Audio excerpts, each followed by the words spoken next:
할렐루야, 반갑습니다. 오늘 또 마가복음의 말씀을 통해서 함께 은혜 받기를 원합니다. 자, 오늘은 마가복음 9장 말씀을 보도록 하겠습니다. 지난 시간 이 마가복음 8장에서 예수님께서는 가이사랴 빌립보에서 이 베드로의 신앙 고백 이후에 제자들에게 처음으로 자신의 이 죽음과 부활에 대해서 제자들에게 가르치셨습니다. 그러나 이 제자들은 이 말을 전혀 이해하지 못했습니다. 하나님의 구원 사역을 이루어 가시는 예수님의 계획을 반대하는 이 베드로의 생각을 사탄이라고 꾸짖으셨고 예수님의 제자가 되는 길에 대해서 교훈하셨습니다. 그리고 이제 마가복음 9장 1절 말씀에서 하나님의 나라가 권능으로 임하는 것을 볼 자가 있다라고 말씀을 하고 있습니다. 마가복음 9장 말씀을 보겠습니다. 또 그들에게 이르시되 내가 진실로 너희에게 이르노니 여기 서 있는 사람 중에는 죽기 전에 하나님의 나라가 권능으로 임하는 것을 볼 자들도 있느니라 하시니라. 1절 말씀에서 하나님의 나라는 이미 우리에게 임했지만 이것이 하나님 나라의 완전한 성취는 아니라라고 말씀하고 있습니다. 2절부터 이 8절까지의 말씀은 예수님께서 그 영광스러운 모습으로 변형되신 사건입니다. 2절 보겠습니다. 엿새 후에 예수께서 베드로와 야고보와 요한을 데리시고 따로 높은 산에 올라가셨더니 그들 앞에서 변형되사 이 베드로와 야고보와 요한 이 예수님께서는 3명의 제자들을 데리고 높은 산으로 올라가셔서 그들 앞에서 변형되셨습니다. 3절 그 옷이 광채가 나며 세상에서 빨래하는 자가 그렇게 희게 할 수 없을 만큼 매우 희어졌더라. 변화상에서 예수님의 변현된 모습은 부활하신 예수님을 미리 보여주시는 것이었습니다. 이에 엘리야가 모세와 함께 그들에게 나타나 예수와 더불어 말하거늘 엘리야는 이 선지자를 대표하고요. 모세는 율법을 대표하고 이 율법과 선지자는 구약을 예표하고 있습니다. 5절 베드로가 예수께 고하되 랍비여 우리가 여기 있는 것이 좋사오니 우리가 초막 셋을 짓되 하나는 주를 위하여 하나는 모세를 위하여 하나는 엘리야를 위하여 하사이다 하니 이 메시아로서의 예수님을 제대로 이해하지 못한 베드로의 모습입니다. 베드로가 초막 셋을 짓자고 엉뚱한 대답을 하고 있습니다. 이는 그들이 몹시 무서워하므로 그가 무슨 말을 할지 알지 못함이더라. 이 몹시 무서워함은요, 그들이 이 경외심에 사로잡혔다라는 말씀입니다. 7절 마침 구름이 와서 그들을 덮으며 구름 속에서 소리가 나되 이는 내 사랑하는 아들이니 너희는 그의 말을 들으라 하는지라.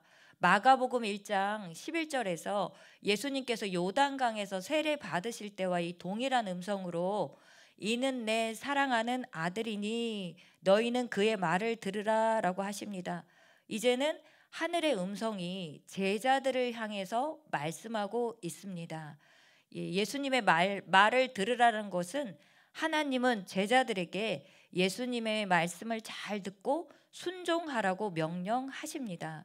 이 구름 속에서의 소리, 하늘의 음성은 예수님이 하나님의 아들이시라는 것을 확실하게 증거하셨습니다. 8절 문득 둘러보니 아무도 보이지 아니하고 오직 예수와 자기들 뿐이었더라. 모세와 엘리야는 사라지고 제자들과 함께 하고 계신 예수님만 남으셨습니다. 그래서 2절에서 8절 말씀은 예수님은 변화산에서 영광 중에 변화되신 모습을 제자들에게 보여주심으로 이 마가복음 9장 1절 말씀처럼 하나님의 나라가 권능 중에 임하는 영광된 나라임을 나타내셨습니다.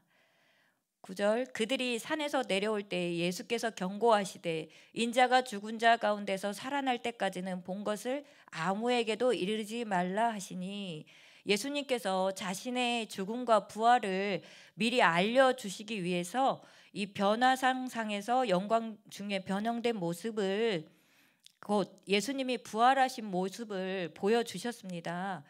예수님의 죽음과 부활을 통해서 성취될 하나님의 나라에 대해서 전혀 이해하지 못하는 제자들에게 예수님이 죽으셨다가 부활하시기 전까지는 사람들이 자신을 이해하지 못할 것이기 때문에 아무에게도 말하지 말라고 경고하셨습니다.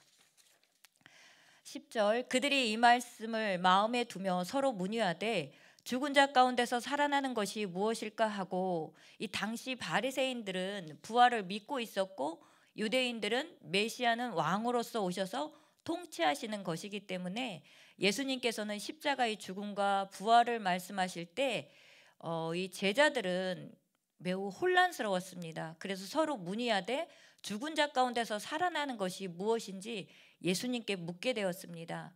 이 십자가의 죽음과 부활에 대해서 이해하지 못하고 아직까지 깨닫지 못하는 제자들의 모습에서 제자들의 무지함을 알 수 있습니다. 11절 이에 예수께서 묻자와 이르되 어찌하여 서기관들이 엘리야가 먼저 와야 하리라 하나이까. 서기관들이 주장하는 엘리야는 말라기서 4장 5절 6절에서 예언의 말씀에서 비롯된 것입니다. 이 질문은 이 서기관들의 말대로 엘리야가 메시아보다 먼저 와야 한다면 아직 엘리야도 오지 않았는데 어떻게 메시아이신 예수님이 십자가에서 죽으시고 부활하실 수 있는지 여전히 예수님의 말씀을 이해하지 못하고 있었습니다. 이르시되 엘리야가 과연 먼저 와서 모든 것을 회복하거니와 어찌 인자에 대하여 기록하기를 많은 고난을 받고 멸시를 당하리라 하였느냐. 엘리야가 과연 먼저 와서 모든 것을 회복할 것이라는 이 말씀은 말라기서 4장 6절 말씀에서 아버지의 마음을 자녀에게로, 자녀의 마음을 아버지에게로 돌이키게 하는 엘리야의 사역을 가리킵니다. 백성들을 회개시켜서 다시 하나님께로 돌아오게 하는 것이 바로 엘리야의 사역이었습니다. 그리고 어찌 인자에 대하여 기록하기를 많은 고난을 받고 멸시를 당하리라 하였느냐. 이 말씀 인자에 대하여 기록된 것은 예수님의 고난이 시편 22편과 이사야 53장에 예언되었습니다.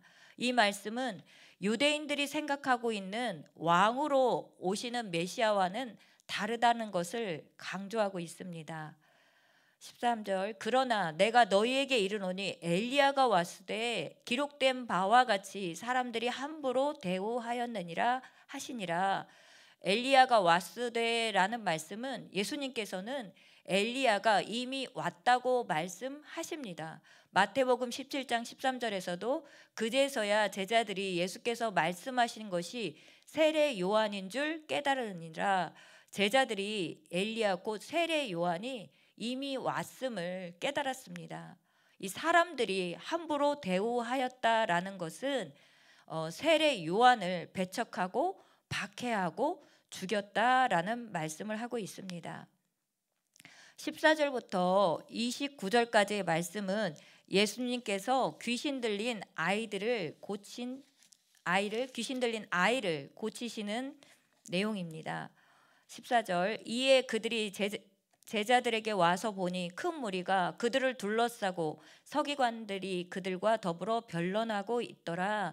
이 변론한다라는 것은 논쟁, 이 서기관들과 제자들이 논쟁을 하게 되었습니다. 그 내용은 15절 온 무리가 곧 예수를 보고 매우 놀라며 달려와 문안하거늘 예수께서 물으시되 너희가 무엇을 그들과 변론하느냐. 무리 중에 하나가 대답하되 선생님 말 못하게 귀신 들린 내 아들을 선생님께 데려왔나이다. 한 사람이 대답을 합니다. 아들이 말 못하는 귀신에게 잡혀 있다고 했습니다. 이 귀신이 어디서든지 그를 잡으면 거꾸러져 거품을 흘리며 이를 갈며 그리고 파리해지는지라. 내가 선생님의 제자들에게 내쫓아 달라 하였으나 그들이 능히 하지 못하더이다. 이 제자들이 귀신을 내어 쫓지 못했다고 말하고 있습니다. 19절 대답하여 이르시되 믿음이 없는 세대여 내가 얼마나 너희와 함께 있으며 얼마나 너희에게 참으리요. 그를 내게로 데려오라 하시매 이에 데리고 오니 귀신이 예수를 보고 곧 그 아이로 심히 경련을 일으키게 하는지라. 그가 땅에 엎드려져 구르며 거품을 흘리더라. 예수께서 그 아버지에게 물으시되 언제부터 이렇게 되었느냐 하시니 어릴 때부터이니이다. 귀신이 그를 죽이려고 불과 물에 자주 던졌나이다. 그러나 무엇을 하실 수 있거든 우리를 불쌍히 여기사 도와 주옵소서. 이 무엇을 하실 수 있거든이라는 이 말은 예수님께 도와달라고 간청을 했지만 이 귀신 들린 아이의 아버지는 예수님의 능력을 불신했다라는 것을 알 수 있습니다. 이 예수님께서는 귀신 들린 아이의 아버지의 불신의 말을 책망하시고 믿는 자에게 능히 하지 못할 일이 없다고 말씀하십니다. 믿음을 가진 사람에게는 모든 것이 가능하다고 말씀하셨습니다. 우리가 병 고침을 받기 위해서는 믿음을 보여야 합니다. 병이 있는 사람은 하나님이 치료하심을 믿고 하나님께 기도해야 함을 말씀하고 있습니다. 자, 25절이요. 예수께서 24절입니다. 곧 그 아이의 아버지가 소리질러 이르되 내가 믿나이다. 나의 믿음 없는 것을 도와주소서 하더라. 예수께서 무리가 달려와 모이는 것을 보시고 그 더러운 귀신을 꾸짖어 이르되 말 못하고 못 듣는 귀신아 내가 내게 명하노니 그 아이에게서 나오고 다시 들어가지 말라 하시매. 귀신 들린 아이의 아버지에게서 믿음의 고백을 들으신 후에 예수님께서 이 아이를 치유해 주셨습니다. 예수님께서는 믿음을 보시고 일하십니다. 그리고 믿음을 통해서 역사하십니다. 사도행전 16장 18절 말씀에서도 예수 그리스도의 이름으로 내가 명하노니 그에게서 나오라 하니 귀신이 즉시 나오니라 라는 말씀처럼 예수 그리스도의 이름으로 명령하면 귀신이 쫓겨나간다라는 것을 알 수 있습니다. 그리고 다시 들어가지 말라라고 말씀하신 것은 마태복음 12장 43절부터 45절 말씀에 더러운 귀신이 사람에게서 나갔을 때에 물 없는 곳으로 다니며 쉬기를 구하되 쉴 곳을 얻지 못하고 이에 이르되 내가 나온 내 집으로 돌아가리라 하고 와 보니 그 집이 비고 청소되고 수리되었거늘 이에 가서 전보다 더 악한 귀신 7을 데리고 들어가서 거하니 그 사람의 나중 형편이 전보다 더욱 심하게 되느니라. 이 내쫓겼던 귀신이 물 없는 곳으로 다니며 쉴 곳을 찾다가 찾지 못하면 내가 나온 내 집으로 돌아가리라 하고 와보니 그 집이 비고 수리되고 청소되었으면 그 사람에게로 원래 나갔던 그 사람에게로 돌아오는 경우가 있기 때문에 다시 들어가지 말라고 말씀하셨습니다. 26절 말씀 보겠습니다. 귀신이 소리 지르며 아이로 심히 경련을 일으키게 하고 나가니 그 아이가 죽은 것 같이 되어 많은 사람이 말하기를 죽었다 하나 예수께서 그 손을 잡아 일으키시니 이에 일어서니라. 집에 들어가심에 제자들이 조용히 묻자오되 우리는 어찌하여 능히 그 귀신을 쫓아내지 못하였나이까.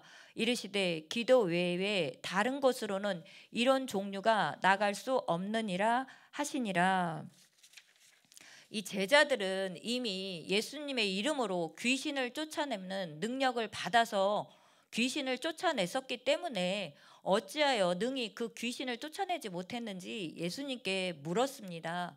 이 마가복음 6장 7절과 13절에서도 12 제자를 부르사 둘씩 보내시며 더러운 귀신을 제어하는 권능을 주셨기 때문이고 13절에 제자들이 많은 귀신을 쫓아내며 많은 병자에게 기름을 발라 고쳤기 때문이었습니다. 그래서 예수님께서 이 제자들을 교훈하십니다. 29절 말씀에 이르시되 기도 외에 다른 것으로는 이런 종류가 나갈 수 없느니라. 킹 제임스 번역본에서는요 마가복음 9장 29절 말씀이 이렇게 나와 있습니다. 그러나 이런 종류는 기도와 금식이 아니면 나가지 않는다라고 나와 있고요. 그래서 이 말씀을 보면 금식하며 기도해야 귀신을 쫓아낼 수 있다고 말씀하십니다. 이사야서 58장 6절 말씀에 내가 기뻐하는 금식은 흉악의 결박을 풀어주며 멍에의 줄을 끌어주며 압제 당하는 자를 자유하게 하며 모든 멍에를 꺾는 것이 아니겠느냐라고 말씀하십니다. 이 제자들이 귀신을 쫓아내지 못한 이유에 대해서 예수님께 물었을 때 마태복음 17장 20절에서는 너희 믿음이 작은 까닭이고 그 믿음은 겨자씨 한 알만큼이 믿음이 없어서라고 하십니다. 이 말씀을 볼 때 예수님은 귀신을 내어 쫓는 데는 믿음과 기도가 있어야 한다고 말씀하십니다. 이 믿음의 기도는 하나님의 권세와 능력을 의지하는 것입니다. 이 제자들에게 부족했던 것은 믿음과 기도가 부족했다라고 말씀하고 있습니다. 30절부터 이 32절까지의 말씀은요, 예수님께서 예루살렘으로 가시는 길에 예수님의 죽음과 부활을 두 번째로 말씀하십니다. 이 30절, 그곳을 떠나 갈릴리 가운데로 지날새 예수께서 아무에게도 알리고자 아니하시니 이는 제자들을 가르치시며 또 인자가 사람들의 손에 넘겨져 죽임을 당하고 죽은 지 3일 만에 살아나리라는 것을 말씀하셨기 때문이더라. 그러나 제자들은 이 말씀을 깨닫지 못하고 묻기도 두려워하더라. 예수님께서 아무에게도 알리시지 않은 이유는요, 31절에 제자들을 가르치고 계셨기 때문이고, 그리고 예수님의 십자가의 죽음과 부활을 제자들에게 말씀하시기 위해서 아무에게도 알리지 말라라고 하셨습니다. 그리고 예수님은 이 계속해서 가르치시는데도 이 제자들은 이 말씀을 깨닫지 못하고 있었습니다. 그 이유가 바로 누가복음 9장 45절 말씀에 나와 있습니다. 그들이 이 말씀을 알지 못하니 이는 그들로 깨닫지 못하게 숨긴 바 되었다라고 말씀하시고 있습니다. 또 그들은 이 말씀을 묻기도 두려워했기 때문입니다.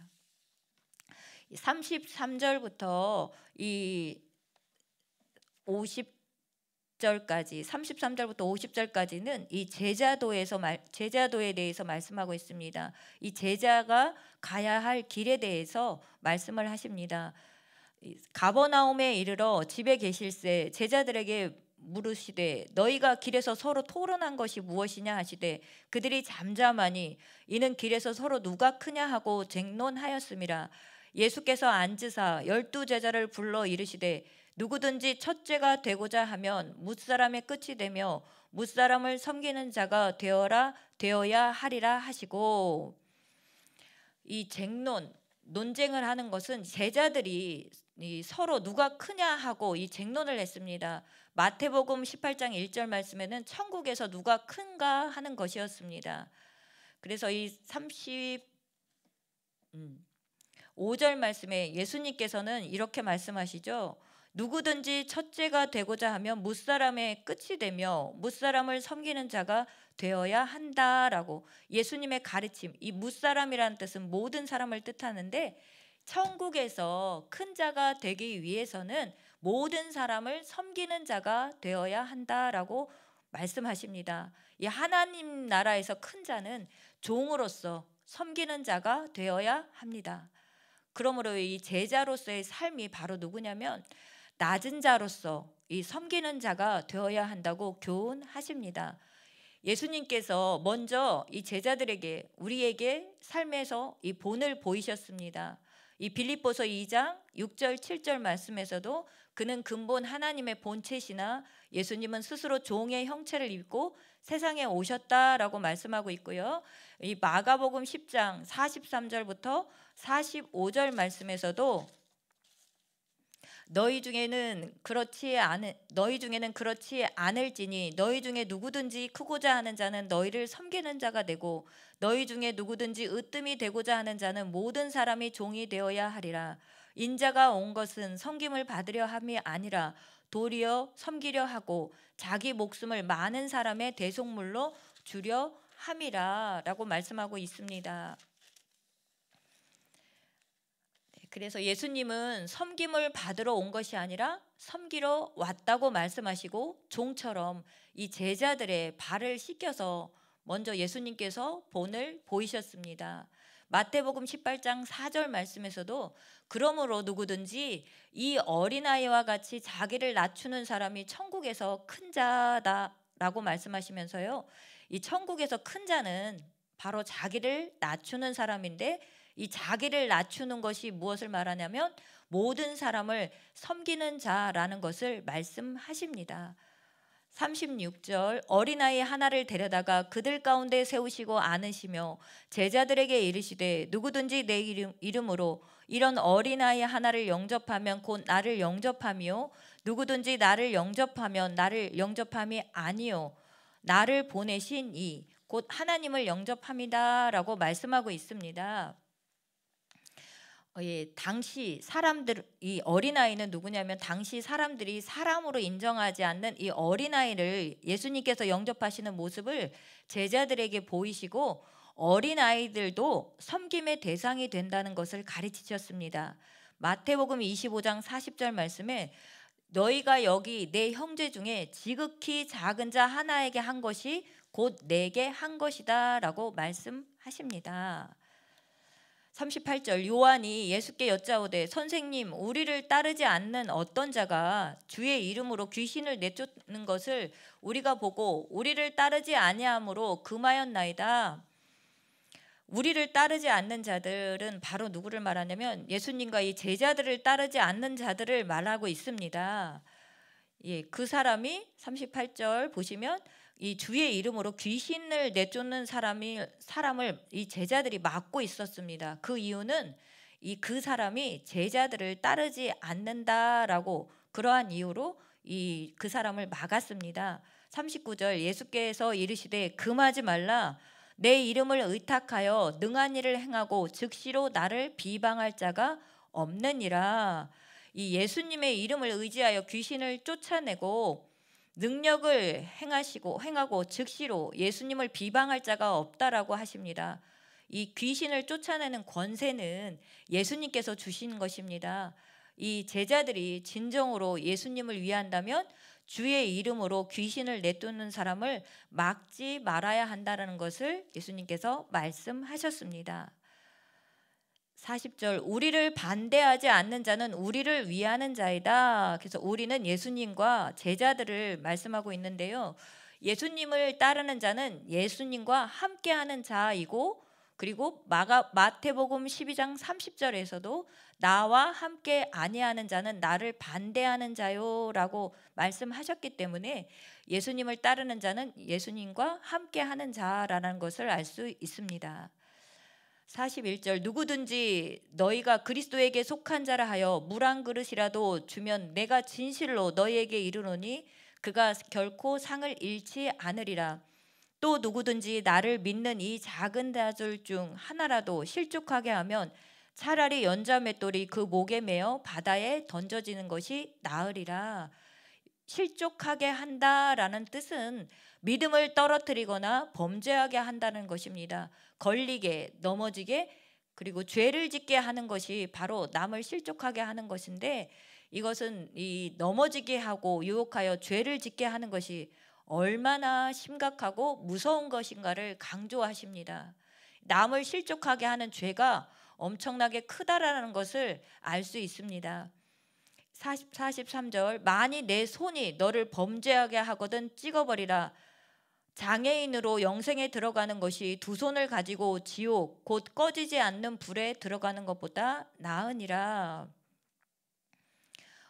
44절 없음. 45절 만일 내 발이 너를 범죄하게 하거든 찍어버리라. 다리 저는 자로 영생에 들어가는 것이 두 발을 가지고 지옥에 던져지는 것보다 나으니라. 46절 없음. 47절 만일 내 눈이 너를 범죄하게 하거든 빼어버리라. 한 눈으로 하나님의 나라에 들어가는 것이 두 눈을 가지고 지옥에 던져지는 것보다 나으니라. 이 예수님께서 완전하게 하신 율법입니다. 43절부터 47절까지는 바로 죄를 끊어야 영생에 들어갈 수 있다고 말씀하고 있습니다. 예수를 믿고 죄 사함 받고 새 생명 얻고 성령을 선물로 받아서 하나님의 자녀가 된 사람은 이 성령을 따라 살면 하나님의 말씀대로 살 수 있습니다.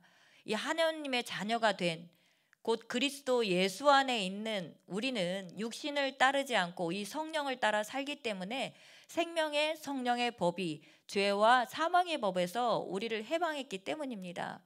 이 마가복음 10장 26절 27절 이 말씀은 그러면 누가 구원을 얻을 수 있느냐? 이러면 죄를 안 짓는 사람이 없는데, 그런데 예수님께서 하신 말씀은 사람으로서는 할 수 없으되 하나님으로는 다 할 수 있다라고 말씀하고 있습니다. 사람은 율법을 다 지켜 행할 수가 없습니다. 그러나 이 구원은 하나님의 은혜이고 하나님은 하실 수 있다라고 말씀하고 있습니다. 그래서 44절과 이 46절의 없음은 킹 제임스 번역본에서는 거기는 그들의 벌레도 죽지 않고 불도 꺼지지 아니하느니라 라고 되어 있습니다. 이 47절 말씀에서 내 손, 내 발이, 내 눈이 너를 범죄하게 하거든 찍어 버리라는 것은 결국 죄를 끊지 못하면 지옥에 간다라는 뜻입니다. 이 제자로서의 삶은요, 영원한 나라를 상속받기 위함이라는 것을 우리가 깨닫고 이 죄와 피 흘리기까지 싸워야 합니다. 그리고 죄를 단호하게 끊어야 된다라는 것을 이 마가복음 말씀을 통해서 말씀하고 있습니다. 48절 거기에는 구더기도 죽지 않고 불도 꺼지지 아니하느니라 사람마다 불로써 소금치듯함을 받으리라. 거기에서는 이라는 말은 지옥을 뜻합니다. 영원한 멸망 가운데서 고통받는 곳입니다. 이사야서 66장 24절 말씀에서도 그 벌레가 죽지 아니하며 그 불이 꺼지지 아니하여 모든 혈육에게 가증함이 되리라. 이 지옥에서 겪게 될 고통과 지옥에 영원히 꺼지지 않는 불로 인한 이 고통을 겪게 되는 곳이 바로 지옥임을 말씀하고 있습니다. 계시록 14장 10절 11절 말씀에 불과 유황으로 고난을 받는 곳이고 그 고난의 연기가 세세토록 올라가고, 계시록 20장 10절에서도 불과 유황의 못에 던져져 세세토록 밤낮 괴로움을 받는 곳이 바로 지옥인 것을 말씀하고 있습니다. 49절에 사람마다 불로써 소금치듯함을 받으리라 라는 말씀은 불로써 고통을 받는다라는 뜻입니다. 이 구약에서 소재물이나 향품에 소금을 쳐서 성결하게 했습니다. 곡식에는 소금으로 하지만 사람에게는 불로 하시겠다고 말씀하십니다. 50절 소금은 좋은 것이로되 만일 소금이 그 맛을 잃으며 무엇으로 이를 짜게 하리요 너희 속에 소금을 두고 서로 화목하게 하라 하시니라. 이 50절 말씀이 이 마가복음 이 제자들에게 천국에서 누가 크냐에 대한 그 결론적인 말씀인데요. 이 소금은 좋은 것이다라고 말씀하고 있습니다. 문제는 소금이 그 맛을 잃어버리는 것에 대해서 말씀하고 있습니다. 이 소금의 역할은 음식의 맛을 내고 그리고 부패를 막고 정화하고 성결하게 하는 역할을 하는데, 소금이 그 맛을 잃어버리면 쓸모 없어지게 된다라고 했습니다. 마태복음 5장 13절에서 이 제자들에게 하시는 말씀이 너희는 세상의 소금이다라고 하십니다.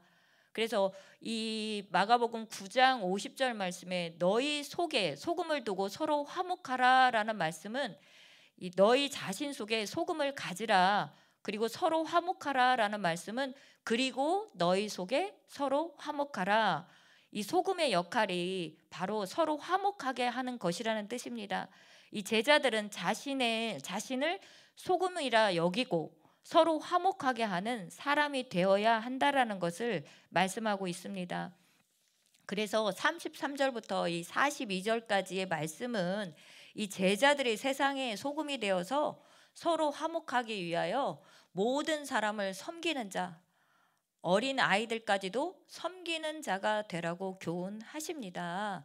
이 말씀의 의미가 바로 이렇게 하지 않으면 지옥 곧 꺼지지 않는 불에 들어가지 이렇게 이제 지옥에 곧 꺼지지 않는 불에 들어가지 않으려면 이 제자들도 자기 죄를 끊고, 그렇죠, 손이 발이 눈이 범죄하면 찍어 버리고, 그리고 남을 실족하게 하지 말고 자기 희생과 겸손함으로 모든 사람을 섬기는 자가 되라고 말씀하십니다.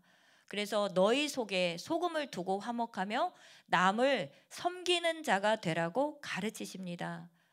우리 성도들은 섬기는 자가 되어서 서로 화목해야 함을 말씀하고 있습니다. 네, 10장 말씀 보도록 하겠습니다.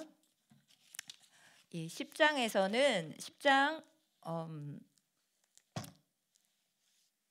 이혼에 대한 이 바리새인과의 논쟁입니다. 그래서 예수님께서 이혼에 대해서 가르치고 있습니다. 예수님께서 이 갈릴리 이제 지방으로 시작되는 그 이야기인데요. 10장은 갈릴리에서 시작되어 예루살렘에 이르는 여정 가운데 이 중간 지점인 유대 지경과 요단강 건너편에서 행하신 그 내용을 말씀하고 있습니다. 1절입니다. 예수께서 거기서 떠나 유대 지경과 요단강 건너편으로 가시니 무리가 다시 모여들거늘 예수께서 다시 전례대로 가르치시더니, 거기를 떠났다라는 것은 마태복음 19장 1절 말씀에서 갈릴리를 떠나라고 했습니다. 그래, 이 마가복음 9장은 예수님께서 사역하셨던 곳이 바로 주로 갈릴리 지방이었고, 이 10장에서는 이 예수님께서 이르신 곳이 바로 요단강 건너편 유대 지방인 것을 이 1절에서 말씀하고 있습니다. 그리고 예수님께서 다시 전례대로 가르치셨다라는 말씀은 예수님께서 늘 하셨던 대로 무리들을 가르치기 시작했다라고 말씀하고 있습니다. 바리새인들이 예수께 나와 그를 시험하여 묻되 사람이 아내를 버리는 것이 옳으니까 대답하여 이르시되 모세가 어떻게 너희에게 명하였느냐? 이르되 모세는 이혼 증서를 써주어 버리기를 허락하였나이다. 이 말씀은 신명기서 24장 1절에서 4절 말씀을 인용하셨습니다. 5절 예수께서 그들에게 이르시되 너희의 마음이 완악함으로 말미암아 이 명령을 기록하였거니와, 예수님께서는 모세의 율법의 이혼을 허락하신 이유를 말씀하고 계십니다. 그것은 사람의 마음의 완악함 때문에 이혼을 허락하셨다라고 말씀하고 있습니다. 마태복음 19장 8절에서도 너희의 마음이 완악함 때문에 아내 버림을 허락하였거니와 본래는 그렇지 아니하리라. 6절 창조 때로부터 사람을 남자와 여자로 지으셨고, 이 말씀은 창세기 1장 27절 말씀을 인용하셨고요. 이러므로 사람이 그 부모를 떠나 그 둘이 한 몸이 될지니라. 이러한즉 이제 둘이 아니요 한 몸이니, 이 말씀은 창세기 2장 24절 말씀을 인용하셨습니다. 결혼한 부부는 이제 둘이 아니고 한 몸입니다. 그래서 8절 말씀이 하나님의 뜻은 남편과 아내가 하나가 되어서 가정을 이루는 것이고 이혼하지 않는 것, 네, 바로 9절에서 말씀하고 있죠. 그러므로 하나님이 짝지어 주신 것을 사람이 나누지 못할지니라 하시더라. 이 말씀처럼 하나님의 뜻은 남편과 아내가 하나 되어 가정을 이루는 것이고 이혼하지 않는 것이 바로 하나님의 뜻입니다. 그래서 이 결혼 제도의 원칙은 바로 이혼할 수 없다라는 것입니다. 하나님은 이혼하는 것을 원치 않으십니다. 10절 말씀 보겠습니다. 집에서 제자들이 다시 이 일을 물으니 이 일은 바로 이 결혼과 이혼에 대해서 제자들이 다시 물었습니다. 제자들이 예수님의 말씀을 이해하지 못하고 있다는 것을 알 수 있습니다. 이르시되 누구든지 그 아내를 버리고 다른 데에 장가드는 자는 본처에게 간음을 행함이요. 마태복음 19장 9절 말씀에서 음행한 이유 외에 아내를 버리고 다른 데 장가드는 자는 간음함이니라 라고 말씀하고 있고요. 12절 또 아내가 남편을 버리고 다른 데로 시집가면 간음을 행함이라. 하나님께서는 남편과 아내들에게 동일한 법을 적용하고 계십니다. 그러므로 이 이혼하는 것은 하나님의 뜻이 아니라는 것을 알 수 있습니다. 이 13절부터 16절까지는 예수님께서 어린 아이들을 축복하십니다. 사람들이 예수께서 만져주심을 바라고 어린 아이들을 데리고 오매 제자들이 꾸짖거늘 예수께서 보시고 노하시어 이르시되 어린 아이들이 내게 오는 것을 용납하고 금하지 말라. 하나님의 나라가 이런 자의 것이니라. 제자들이 예수님의 교훈을 잊고 있었습니다. 앞에서 어린아이를 마가복음 9장 37절에 어린아이를 영접하는 것이 예수님을 영접하는 것이고 또한 예수님을 보내신 하나님을 영접하는 것이라고 가르치셨는데 이 제자들이 깨닫지를 못하는 걸 보고 예수께서 14절에 예수께서 보시고 노하셨습니다. 네, 15절 하나님의 나라는 15절 읽겠습니다. 내가 진실로 너희에게 이르노니 누구든지 하나님의 나라를 어린아이와 같이 받들지 않는 자는 결탄코 그곳에 들어가지 못하리라 하시고, 하나님의 나라는 어린아이와 같이 그 나라를 받아들이는 자가 들어가고 어린아이와 같이 하나님의 나라를 믿는 자가 들어간다라고 말씀하고 있습니다. 16절 그 어린아이들을 안고 그들 위에 안수하시고 축복하시니라. 17절부터 이 31절까지 말씀은요, 재물에 대한 교훈입니다. 17절 예수께서 길에 나아가실새 한 사람이 달려와서 꿇어 앉아 묻자오되 선한 선생님이여 내가 무엇을 하여야 영생을 얻으리이까? 이 한 사람은 마태복음에서는 청년, 누가복음에서는 어떤 관원이라고 합니다. 그래서 이 한 사람은 유대 관원으로서 부자 청년이었을 것입니다. 이 18절 예수께서 이르시되 내가 어찌하여 나를 선하다 일컫느냐? 하나님 한 분 외에는 선한 이가 없느니라. 역대상 16장 34절 말씀에서 여호와께 감사하라 그는 선하시며 그의 인자하심이 영원함이로다. 이 선하심은 오직 하나님 한 분밖에 없다라는 것을 말씀하고 있습니다. 19절 내가 계명을 안 하니 살인하지 말라, 간음하지 말라, 도둑질하지 말라, 거짓 증언하지 말라, 속여 빼앗지 말라, 내 부모를 공경하라 하였느니라. 마태복음 19장 17절 말씀에서도 내가 생명에 들어가려면 계명들을 지키라 라고 말씀하십니다. 그래서 20절입니다. 그가 여짜오되 선생님이여 이것을 내가 어려서부터 다 지켰나이다 라고 말씀하고 있습니다. 그 계명을 다 지켰다고 말씀하고 있고요. 19절에서 내가 계명을 안 하니라는 말씀을 하시죠. 이 말씀은 유대인들은 어려서부터 십계명을 알고 있었고 그것을 늘 마음에 새기고 있었기 때문에 20절에서 내가 어려서부터 다 지켰다라고 대답을 합니다. 로마서 3장 20절 말씀에는 율법의 행위로 그의 앞에 의롭다 하심을 얻을 육체가 없다라고 했습니다. 율법으로는 죄를 깨닫는다라고 말씀하셨고요. 갈라디아서 2장 16절 말씀에는 사람이 의롭게 되는 것은 율법 행위로 말미암음이 아니요 오직 예수 그리스도를 믿음으로 말미암는 줄 알므로 우리도 그리스도 예수를 믿나니 이는 우리가 율법의 행위로서가 아니요 그리스도를 믿음으로써 의롭다함을 얻으려 함이라. 율법의 행위로서는 의롭다함을 얻을 육체가 없느니라 라고 갈라디아서 2장 16절에서도 말씀하고 있습니다. 그래서 20절에서 이 유대 청년 부자 관원은 율법의 행위로서 의롭다함을 얻을 자가 없다는 것을 깨닫지 못하고 있음을 알 수 있습니다. 그래서 율법을 다 지켰다고 어리석게 대답을 했습니다.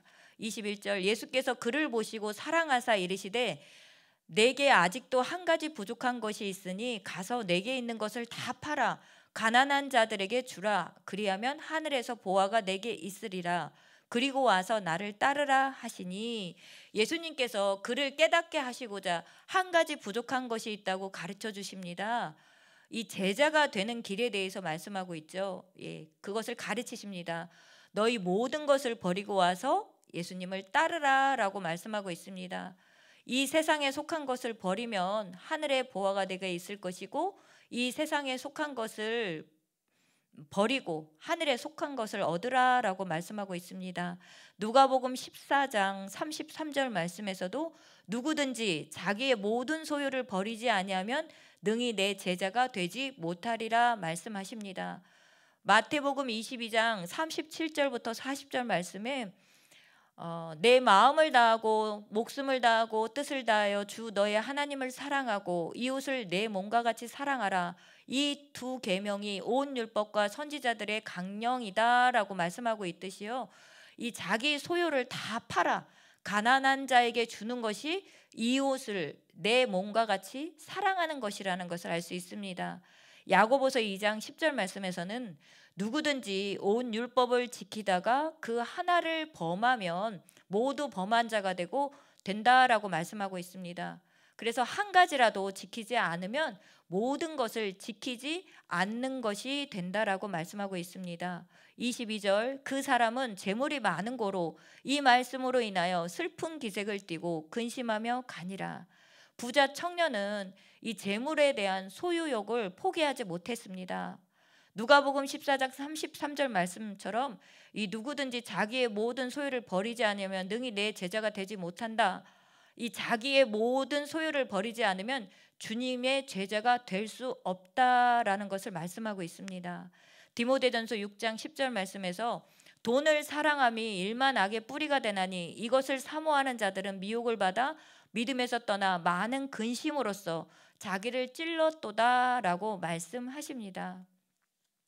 그래서 예수님께서 23절부터 24절까지 이 재물이 있는 자는 하나님의 나라에 들어가기가 심히 어렵다라고 말씀하십니다.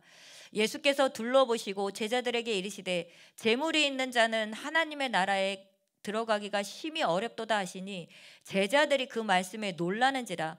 예수께서 다시 대답하여 이르시되 얘들아 하나님의 나라에 들어가기가 얼마나 어려운지 제자들이 낙타가 바늘기로 들어가는 것이 부자가 하나님의 나라에 들어가는 것보다 쉬우니라 하시니, 네, 재물이 있는 자는 이 부자는 하나님의 나라에 들어가기가 심히 어렵다라는 말씀을 듣고 이 제자들이 그 말씀에 놀랍니다. 그 당시 유대인들에게는요, 이 부자는 하나님의 축복을 받은 자들이라는 생각을 하고 있었고, 하나님의 이 축복을 받은 자들이라는 생각하는 사람들이 하나님의 나라에 들어갈 수 없다라는 이 말씀을 들으니까 이들은 놀랄 수밖에 없었습니다. 그래서 그들은 그런즉 누가 구원을 얻을 수 있는가 하니라고 말씀하고 있습니다. 26절에서도요. 그래서 23절부터 24절까지 말씀은 마태복음 6장 24절에서도 한 사람이 두 주인을 섬기지 못하고 하나님과 재물을 겸하여 섬기지 못한다고 말씀하십니다. 자, 그래서 예수님께서 하나님의 나라에 들어가기가 얼마나 어려운지 이제 비유로 말씀을 하십니다. 25절 낙타가 바늘기로 나가는 것이 부자가 하나님의 나라에 들어가는 것보다 쉬우니라 하시니, 이 제자들이 매우 놀라 서로 말하되 그런즉 누가 구원을 얻을 수 있는가 하니라고 말씀하고 있습니다. 이 하나님의 나라에 들어가는 것이 얼마나 어려운가를 낙타가 바늘길을 통과하는 것을 비유하십니다. 이 비유는 부자가 하나님 나라에 들어가는 것은 불가능하다는 것을 말씀하고 있습니다. 이 제자들에게 예수님께서 가르치신 것은 하나님의 나라에 들어가기 위해서는 마가복음 10장 15절 말씀처럼 어린아이와 같이 하나님의 나라를 받아들여야 한다는 것과 그 마가복음 10장 21절 말씀처럼 자기의 재물을 다 팔아서 가난한 자들에게 나누어 주는 것, 이 소유욕을 버려야 하나님의 나라에 들어갈 수 있다라고 가르치셨습니다. 네, 이 제자들이 놀라고 있습니다. 그런즉 이 구원을 받을 자가 아무도 없다고 26절에서 말씀하고 있죠. 27절입니다. 예수께서 그들을 보시며 이르시되 사람으로서는 할 수 없으되 하나님으로서는 그렇지 아니하니 하나님으로서는 다 하실 수 있느니라. 에베소서 2장 8절 9절 말씀에서도 너희는 그 은혜에 의하여 믿음으로 말미암아 구원을 받았으니 이것은 너희에게서 난 것이 아니요 하나님의 선물이라. 행위에서 난 것이 아니니 이는 누구든지 자랑하지 못하게 하려 함이니라. 구원은 사람의 능력으로는 불가능합니다. 구원은 전적으로 하나님의 역사이고 구원은 오직 하나님께서 주시는 선물이고 하나님의 은혜인 것을 말씀하고 있습니다. 부자가 자기의 의로 천국 가는 것이 아니고 구원받는 것이 아니고 가난한 자가 자기 의로 자기 공로로 구원받는 것이 아니라는 겁니다. 하나님은 그가 구원하시고자 하는 자들은 구원하실 수 있다라고 말씀하고 계십니다. 그 다음 말씀 보도록 하겠습니다. 28절 베드로가 여짜와 이르되 보소서 우리가 모든 것을 버리고 주를 따랐나이다. 이 제자들이 모든 것을 버리고 주님을 따랐다라고 말씀하고 있습니다. 이 모든 것은 마가복음 8장 34절 말씀에서 누구든지 나를 따라오려거든 자기를 부인하고 자기 십자가를 지고 나를 따를 것이니라. 이 제자의 길이 이 모든 것을 버렸다는 말씀에 이 자기를 부인하고 자기 십자가를 지고 따라갔다라고 말씀하고 있습니다. 29절 예수께서 이르시되 내가 진실로 너희에게 이르노니 나와 복음을 위하여 집이나 형제나 자매나 어머니나 아버지나 자식이나 전토를 벌인 자는 현세에 있어 집과 형제와 자매와 어머니와 자식과 전토를 100배나 받되 박해를 겸하여 받고 내세의 영생을 받지 못할 자가 없느니라. 그러나 먼저 된 자로서 나중되고 나중된 자로서 먼저 될 자가 많으니라. 나와 복음을 위하여라는 말씀은 예수님과 복음을 위해서 자기를 부인하는 자는 현세에 이렇게 크게 보상받고 여러 배로 보상받고 100배나 받고 그 다음에 박해를 겸하여 받으면 이 박해라는 것은 이 복음으로 인해서 고난 박해가 있으면 하나님께서 더 큰 복을 주신다라고 말씀하고 있습니다. 이 박해를 겸하여 받으면 보상이 더 많다. 100배나 보상을 받게 되고 또 영생을 받지 못할 자가 없다라고 했습니다.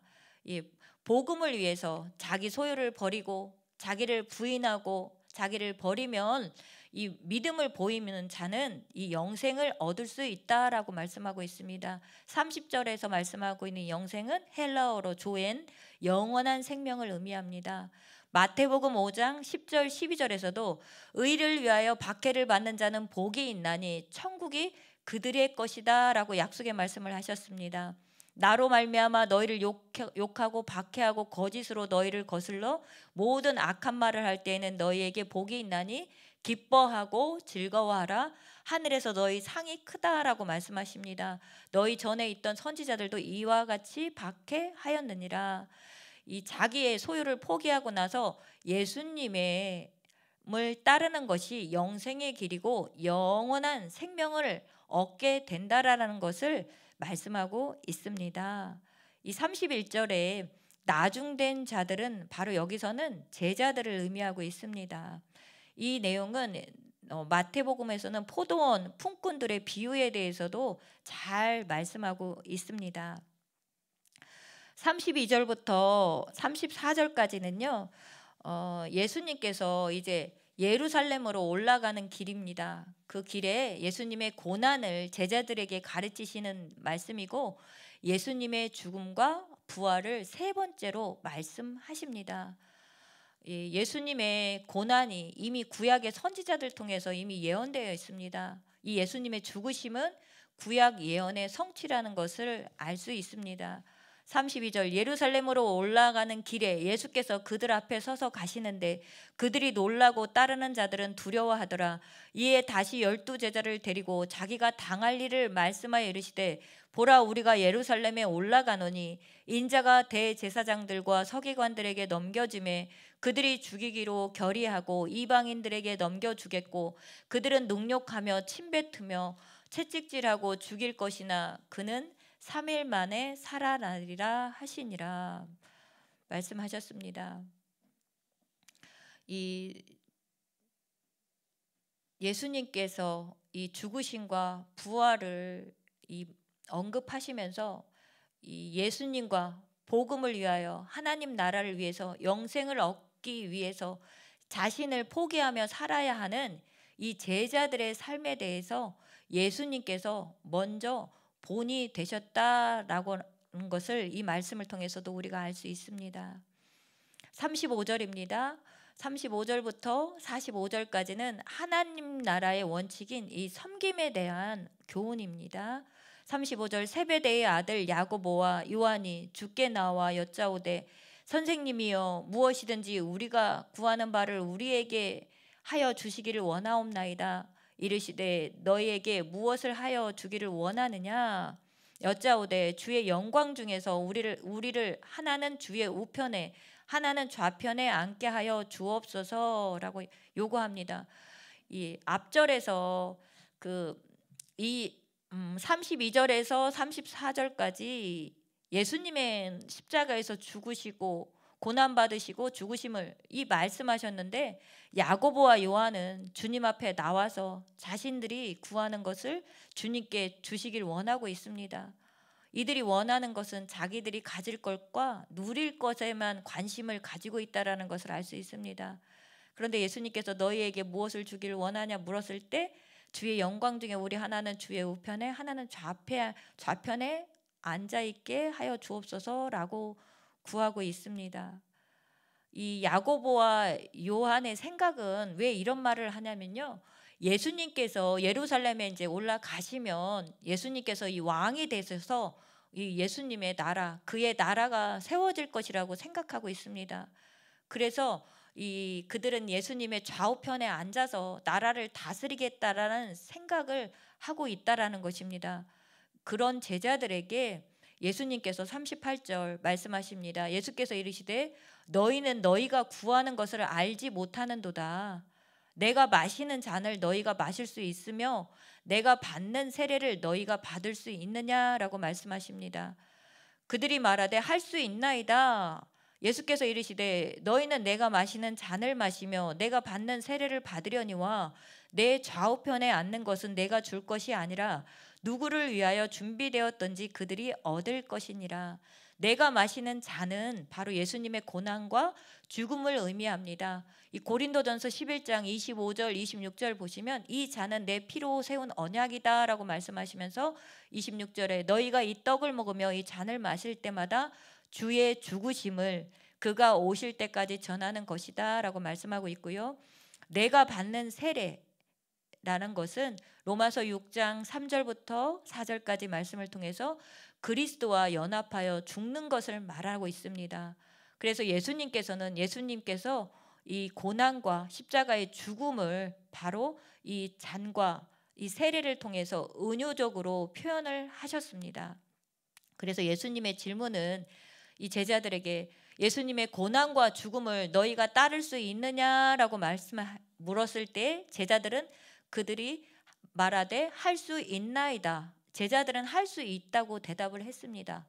그러나 그들은 예수님이 십자가에 잡혀가시고 십자가에 죽으실 때 결국 주님을 배반하고 도망갔다라는 말씀이 성경에 나와 있습니다. 다음 말씀 보겠습니다. 41절 열 제자가 듣고 야고보와 요한에 대하여 화를 내거늘 예수께서 불러다가 이르시되 이방인의 집권자들이 그들을 임의로 주관하고 그 고관들이 그들에게 권세를 부리는 줄을 너희가 알거니와 너희 중에는 그렇지 않을지니 너희 중에 누구든지 크고자 하는 자는 너희를 섬기는 자가 되고 너희 중에 누구든지 으뜸이 되고자 하는 자는 모든 사람의 종이 되어야 하리라. 인자가 온 것은 섬김을 받으려 함이 아니라 도리어 섬기려 하고 자기 목숨을 많은 사람의 대속물로 주려 함이니라. 네, 이 제자들이 42절부터 45절 가장 큰 자, 이 높은 자리, 이 첫째에만 관심이 있고 이 예수님의 고난에 대해서는 무지한 제자들에게 이 예수님께서 가르쳐 주시고 있습니다. 하나님의 나라를 위해서는 자기 희생과 섬기는 자로서 이 제자가 가야 할 길을 가르쳐 주십니다. 이 43절부터 44절까지 말씀은 이 예수님의 제자로서 가야 할 길, 이 제자도에 대해서 말씀하고 있습니다. 제자의 사명은 모든 사람을 섬기는 자, 모든 사람이 종이 되어야 함을 가르치십니다. 45절 말씀은 예수님의 사명, 곧 예수님께서 세상에 오신 목적이 바로 무엇이냐면 자기 목숨을 많은 사람의 대속물로 주시는 것이라고 말씀하고 있습니다. 빌립보서 2장 5절 8절 말씀에서도 예수님은 근본 하나님의 본체시나 하나님과 동등됨을 취할 것으로 여기지 아니하시고 오히려 자기를 비워 종의 형체를 가지사 사람들과 같이 되셨고 사람의 모양으로 나타나사 자기를 낮추시고 죽기까지 복종하셨으니 곧 십자가의 죽으심이라. 이 종으로서 섬기러 오신 예수님에 대해서 먼저 말씀을 하고 있습니다.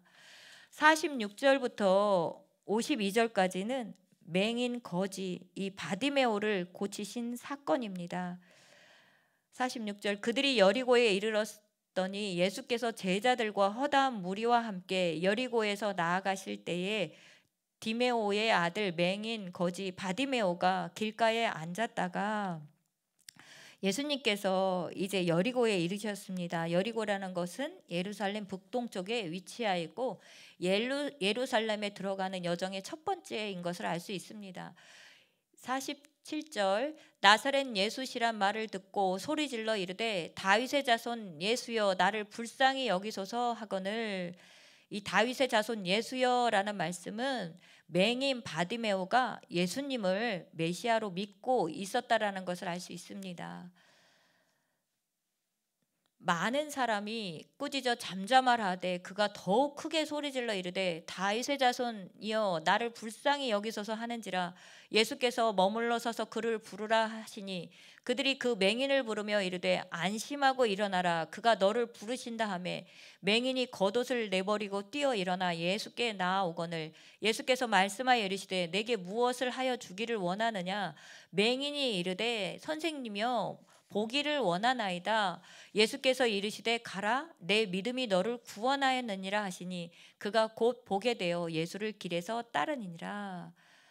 51절 말씀처럼 이 맹인의 50절 51절 말씀을 통해서 이 맹인이 믿음의 고백을 이 보기를 원한다라는 이 맹인의 믿음의 고백을 들은 예수님께서 이 고백을 듣고 난 후에 병을 고쳐 주십니다. 이 맹인의 믿음을 보시고 병을 고쳐 주셨습니다. 믿음이 있어야 이 병 고침의 역사가 일어난다는 것을 말씀하고 있습니다. 병 고침은 받기 위해서는 우리가 믿음을 가지고 우리도 기도해야 합니다. 육체의 치유뿐만 아니라 이 구원을 받았다라고 내 믿음이 너를 구원하였느니라 라는 말씀은 육체의 치유뿐만 아니라 그의 영혼도 구원받았음을 의미하고 있습니다. 그래서 이 바디메오가 예수를 길에서 따르느니라 라고 했습니다. 이 말씀은 맹인 바디메오가 예수님을 따르는 제자의 모습을 보였다라는 것을 볼 수 있습니다. 이 은혜를 체험한 사람이라는 것을 알 수 있죠. 이 제자로서 따라가는 것을 모습을 보면 우리도 이 예수 그리스도의 한량없는 은혜를 받은 사람으로서 우리도 예수님을 따르는 이 제자의 길, 이 제자의 삶을 살아야 함을 이 말씀을 통해서 깨닫습니다. 자, 이제 11장 말씀을 보도록 하겠습니다. 그들이 11장 1절부터 10절까지는 왕으로 이 예루살렘에 들어가시는 예수님에 대해서 말씀하고 있습니다. 그들이 예루살렘에 가까이 와서 감람산 벳바게와 베다니에 이르렀을 때에 예수께서 제자 중 둘을 보내시며 이르시되 너희가 맞은편으로 가라. 그리로 들어가면 곧 아직 아무도 타보지 않은 나귀 새끼가 메어 있는 것을 보리니 풀어 끌어오라. 만일 누가 너희에게 왜 이렇게 하였느냐 묻거든 주가 쓰시겠다 하라. 그리하면 즉시 이리로 보내리라 하시니. 예수님이 예루살렘에 들어가셨습니다. 이 감람산 벳바게와 베다니는 감람산 동편에 위치한 성읍입니다. 이 감람산은 예수님의 기도의 장소이기도 합니다. 이 3절에서 예수님이 예루살렘에 입성을 하기 위해서 이 나귀 새끼의 주인 되심을 선포하시면서 이것은 바로 구약의 예언이 성취되었습니다. 스가랴서 9장 9절 말씀 시온에 따라 크게 기뻐할지어다 예루살렘에 따라 즐거이 부를지어다 보라 내 왕이 내게 임하시나니 그는 공의로우시며 구원을 베푸시며 겸손하여 나귀를 타시니 나귀의 작은 것 곧 나귀 새끼느니라 라고 했습니다. 이 7절 말씀에 이 나귀 새끼를 타고 오셨는데요. 나귀는 짐을 운반하는 이 짐승입니다. 이 나귀를 타고 예루살렘에 들어가시는 예수님의 모습은 그분의 온유하심과 이 겸손하심을 우리가 이 말씀을 통해서 볼 수 있습니다. 8절, 이 많은 사람이 자기의 겉옷을, 또 다른 이들은 들에서 벤 나뭇가지를 길에 펴며 앞에서 가고 뒤에서 따르는 자들이 소리를 지르되 호산나 찬송하리로다 주의 이름으로 오시는 이여.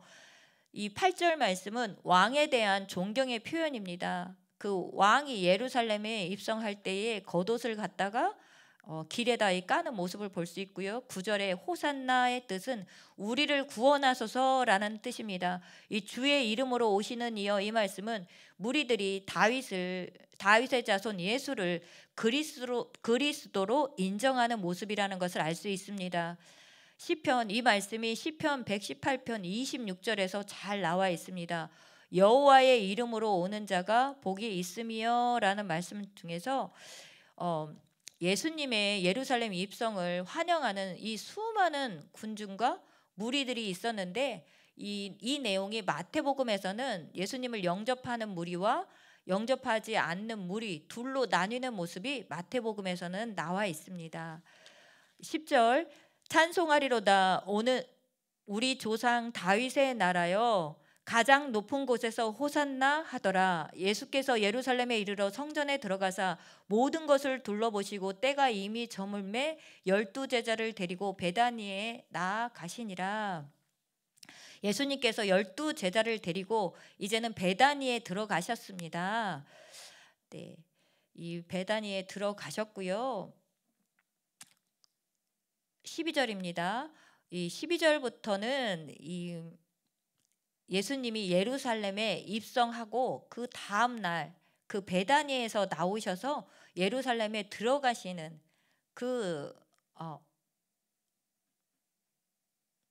베다니에서, 이 말씀은 12절은 예수님이 예루살렘 입성 다음 날 이 베다니에서 나왔다라는 그 얘기를 하고 있습니다. 그래서 무화과 나무의 이 비유에 대해서 말씀하고 있는 내용입니다.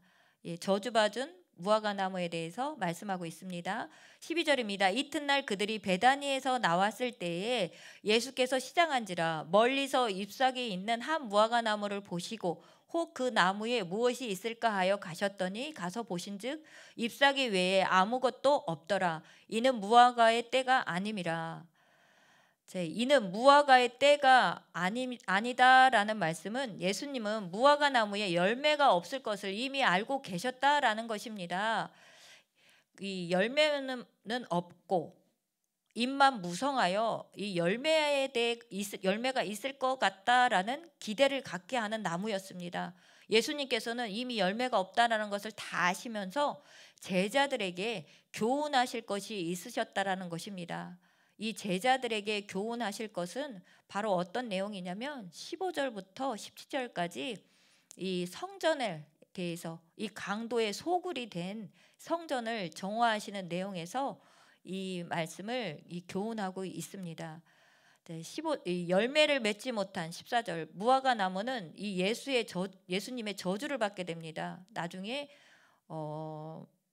20절 말씀을 보면 그들이 아침에 지나갈 때라는 말씀은 하루가 지나서 그 다음 날 이 열매 없는 무화과 나무는 예수의 저주를 받았기 때문에 14절에 그렇죠. 이제부터 14절 말씀에서 이제부터 영원토록 사람이 내게서 열매를 따먹지 못하리라라는 이 말씀을 들은 무화과 나무는 20절에 이튿날 뿌리로부터 말라 죽었다라는 말씀이 있습니다. 마태복음 21장 18절 19절 말씀에서는요 이렇게 나와 있습니다. 나무에게 이르시되 이제부터 영원토록 내가 열매를 맺지 못하리라 하시니 무화과 나무가 곧 마른지라라고 나와 있습니다. 예수님께서 열매 없는 무화과 나무에 대해서 이 저주를 내리십니다. 왜냐하면 외형적인 모습만 갖추고 있기 때문입니다. 그래서 이 말씀을 통해서 열매 맺지 못한 백성은 하나님의 심판을 받게 되고 하나님의 나라는 열매 맺는 백성이 받게 된다는 것을 알 수 있고요. 그래서 마태복음 21장 43절에서도 하나님의 나라를 너희는 빼앗기고 그 나라의 열매 맺는 백성이 받는다라고 있습니다. 그래서 이 비유로 이 무화과 나무의 저주 사건은요, 예수님께서 무화과 나무에 저주하심으로써 제자들을 가르치시기 위함, 이 교훈하시기 위함이었다라는 것을 말씀하고 있습니다. 마가복음 11장 15절부터 17절까지의 이 성전을 정화하는 사건과 이 내용이 연결이 되고 있습니다. 자, 말씀을 보도록 하겠습니다. 15절, 그들이 예루살렘으로 들어가니라. 예수께서 성전에 들어가사 성전 안에서 매매하는 자들을 내쫓으시며 돈 바꾸는 자들의 상과 비둘기 파는 자들의 의자를 둘러 엎으시며, 이 성전 안에서 비둘기 파는 자들은 하는 일은 희생제물을 드리는 짐승과 비둘기를 이 매매하는 자이고, 돈 바꾸는 자들은 누구냐면 성전세를 내는, 돈을 환전하는 사람입니다. 17절, 16절, 아무나 물건을 가지고 성전 안으로 지나감을 허락하지 아니하시고 이에 가르쳐 이르시되 기록된 바 내 집은 만민이 기도하는 집이라 칭함을 받으리라 하지 아니하였느냐. 너희는 강도의 소굴을 만들었도다 하시매, 이사야서 56장 7절 말씀을 인용하셨습니다. 내 집은 만민이 기도하는 집이다라고 했었고, 이 강도의 소굴을 만들었다라는 말씀은 예레미야 7장 11절 말씀을 인용하셨습니다. 이렇게 예수님께서 이 다 둘러 엎으시면서 이 성전을 정화하셨습니다.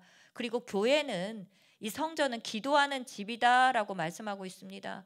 교회 안에서 다른 것을 하면 안 된다라는 것을 말씀하고 하시면서 열매 없는 무화과 나무를 말씀하시는 것을 통해서 이 외형은, 이 무화과 나무가 외적으로는 잎사귀도 있고 해서 열매가 있을까 했지만 실제로 열매가 없듯이 이 교회 성전 건물은 있지만 그 안에 이 기도하는 곳인데 기도는 없고, 이 겉모습은 갖추고 있지만 기도는 없고, 그 안에서 비둘기를 팔고 돈을 바꾸고 하는 이런 것들에 대해서 예수님께서 이 말씀으로 이 교훈하고 있다라는 겁니다. 그래서 이 제자들에게 이것을 깨달아라라고 말씀을 하고 있지요.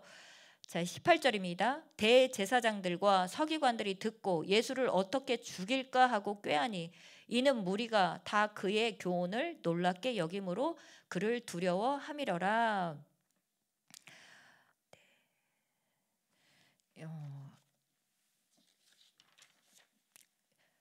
18절 말씀은 대제사장들과 서기관들이 예수를 어떻게 죽일까 하고 꾀한 것은 그 이유가 나와 있죠. 이는 무리가 다 그의, 예수님의 교훈을 듣고 놀랍게 여김으로 그를 두려워했기 때문에 예수를 죽이려고 꾀하고 있었다라는 겁니다. 19절, 그리고 날이 저물매 그들이 성 밖으로 나가더라. 이 성 밖으로 나갔다라는 의미는 그들은 바로 예수님과 제자들인데, 마태복음 21장 17절에서는 베다니에 가서 거기서 유하니라 라고 했습니다. 예수님이 예루살렘에 들어갔다가 날이 저물어서는 베다니로 가셨다라는 것을 볼 수가 있습니다. 20절, 그들이 아침에 지나갈 때 무화과 나무의 뿌리채 마른 것을 보고 베드로가 생각이 나서 여짜오되 낯비어 보소서, 저주하신 무화과 나무가 말랐나이다. 예수께서 그들에게 대답하여 이르시되 하나님을 믿으라 라고 말씀하고 있습니다. 믿음에 대해서 말씀하시면서 23절, 내가 진실로 너에게 이르노니 누구든지 이 산더러 들리어 바다에 던지라 하며 그 말한 것이 이루어질 줄 믿고 마음에 의심하지 아니하면 그대로 되리라. 이 무화과 나무에 저주를 내리시고 이 하루가 지났습니다. 그 이튿날 아침 저녁에 예루살렘에서 나오셨다가 그 아침에 예루살렘에 들어가셨습니다. 그리고 예수님께서 이 저주하신 무화과 나무가 말랐다고 이 말하는 것을 보고 예수님의 대답은요, 예수님의 말씀은 하나님을 믿으라라고 말씀하고 있습니다. 이 말씀은 하나님은 모든 것을 하실 수 있고 하나님을 신뢰하고 의지하라고 하십니다. 무화과 나무를 통해서 예수님께서 가르치신 것은요, 바로 뭐라고 하시냐면 이 말씀입니다. 하나님을 믿으라. 그래서 이 비유로 말씀하셔서 산을 들려 바다에 던지라 하며 그 말하는 것이 이루어질 믿고 마음에 의심하지 않으면 그대로 되리라라는 말씀을 하고 있죠. 이 믿음이라는 것은 하나님을 믿으라고 말씀하셨고, 이 믿음이 바로 이 열매를 맺는 비결임을 말씀하고 있습니다. 무화과 나무가 열매를 맺지 못해서 저주를 받았는데, 그것이 바로 열매 맺는 비결이 바로 하나님을 믿는 것, 그 믿음이 열매 맺는 비결이라는 것을 말씀하고 있습니다. 그러면서 23절에서 마음에 의심하지 않으면이라고 말씀하셨습니다. 이 마음에 의심한다는 것은 하나님에 대한 믿음이 없다는 것입니다. 그래서 믿음을 가지라라고 말씀하고 있지요. 야고보서 1장 6절에서 8절에서도 오직 믿음으로 구하고 조금도 의심하지 말라. 의심하는 자는 마치 바람에 밀려 요동하는 바닷 물결 같으니 이런 사람은 무엇이든지 주께 얻기를 생각하지 말라.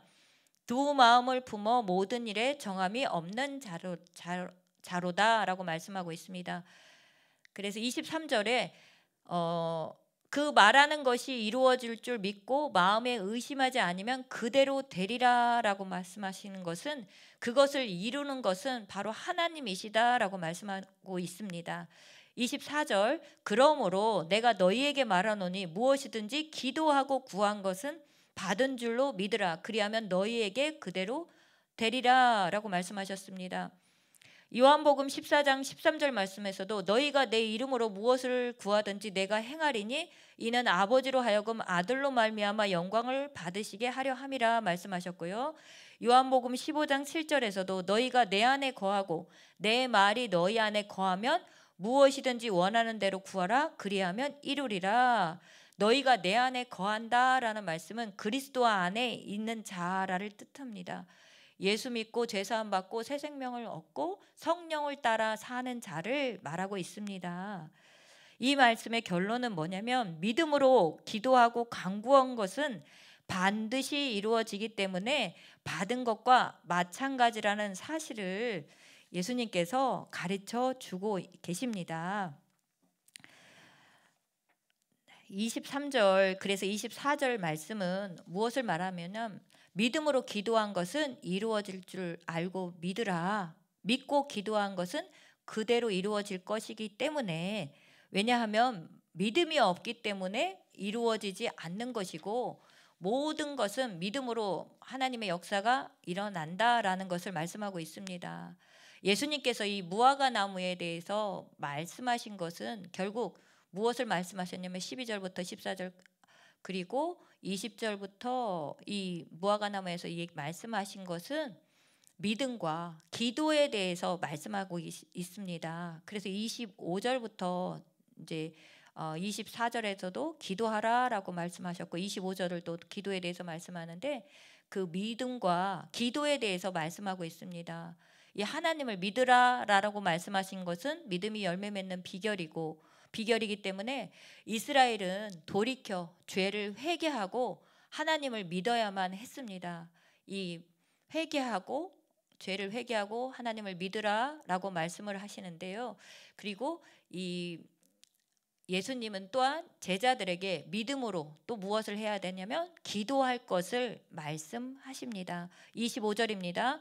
25절, 서서 기도할 때에 아무에게나 혐의가 있거든 용서하라. 그리하여야 하늘에 계신 너희 아버지께서도 너희 허물을 사하여 주시리라 하시니라. 또 한 가지 더 말씀하신 것은 믿음으로 기도할 것을 요청하시고 또 기도할 때 남을 용서하라고 또 말씀하십니다. 이 제자들은 자신에게 잘못한 사람을 계속해서 용서해야 합니다. 마태복음 18장 21절부터 22절까지 70번씩 7번이라도 용서하라고 말씀하신 것은 계속해서 무한대로 용서할 것을 말씀하고 있고요. 마태복음 5장 44절에서는 원수를 사랑하고 너희를 박해하는 자를 위해서 기도하라라고 말씀하고 있습니다.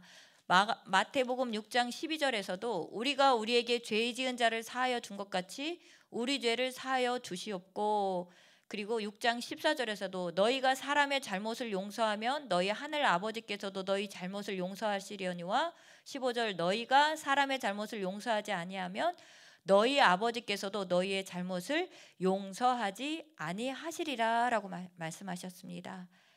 그래서 이 기도가 필요한데요. 제자가 되기 위해서는 이 기도할 때에 뭐를 해야 되냐면 믿음을 가지고 기도해야 되고, 마음에 의심하지 말고 믿음을 가지고 기도해야 되고, 그리고 기도할 때 남을 먼저 용서하라고 말씀을 하셨습니다. 26절에 이 없음이라는 뜻은요, 킹제임스 번역본에서는 만일 너희가 용서하지 아니하면 하늘에 계신 너희 아버지께서도 너희 잘못을 용서하지 아니하시리라 하셨더라라고 말씀하고 있습니다. 이 야고보서 2장 13절 말씀에서도 긍휼을 행하지 않는 사람에게 긍휼 없는 심판이 있으리라라고 말씀하십니다. 27절부터 33절까지는 예수의 권위에 대한 논쟁입니다. 그들이 다시 예루살렘에 들어가니라 예수께서 성전에서 거니실 때에 대제사장들과 서기관들과 장로들이 나와 이르되 무슨 권위로 이런 일을 하느냐, 누가 이런 일을 할 권위를 주었느냐라고 물습니다. 대제사장들과 서기관들과 장로들이 예수님을 모르고 있다라는 것을 알 수 있습니다. 그래서 이 28절 이르되 무슨 권위로 이런 일을 하느냐, 누가 이런 일을 할 권위를 주었느냐.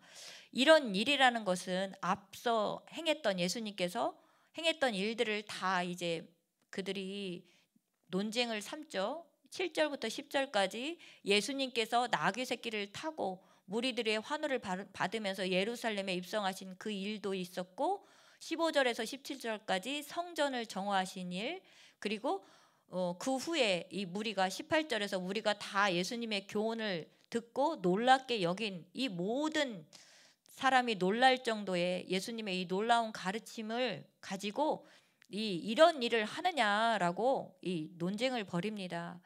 29절 예수께서 이르시되 나도 한 말을 너희에게 물으니 대답하라. 그리하면 나도 무슨 권위로 이런 일을 하는지 이르리라. 요한의 세례가 하늘로부터냐 사람으로부터냐 내게 대답하라. 그들이 서로 의논하여 이르되 만일 하늘로부터라 하면 어찌하여 그를 믿지 아니하였느냐 할 것이니 그러면 사람으로부터 할까 하였으나 모든 사람이 요한을 참 선지자로 여김으로 그들이 백성을 두려워하는지라. 예수님은 그들의 물음에 대답을 하는 대신 그들이 듣고자 하는 문제를 그들에게 역으로 질문을 하셨습니다. 요한의 세례가 하늘로서 즉 하나님으로부터 나온 것이라면 왜 요한을 믿지 아니하였느냐 할 것이기 때문이라는 것을 알고 있었습니다. 이 말씀을 통해서 이 33절입니다. 이에 예수께서 대답하여 이르되 우리가 알지 못하노라 하니 예수께서 이르시되 나도 무슨 권위로 이런 일을 하는지 너희에게 이르지 아니하리라 하시더라. 예수님께서는 성전 정화 사건을 일으키는 그 이후 여러 가지 그 문제들을 설명하지 않겠다고 말씀하십니다. 이 권위에 대한 문제의 이 대답은요, 이제 예수님께서 이 마가복음 이제 12장의 포도원 농부의 비유를 통해서 이제 대답을 하십니다. 이 대답을 통해서 예수가 하나님의 아들이시라는 것을 말씀하시는데요. 이 내용은 다음 시간에 마가복음 12장은 다음 시간에 하도록 하겠습니다. 오늘 마가복음 9장부터 11절까지의 말씀을 통해서 예수님께서 이 가르치시는 말씀은요, 말씀을 깨닫는 자가 되고 그 마음으로 말씀을 믿고 마음에 새겨서 말씀에 순종하는 자가 되어서 우리 모두가 예수님의 제자된 우리 모두가 영생의 길을 가는 것을 되기를 원하신다라는 것을 우리가 이 말씀을 통해서 보았습니다.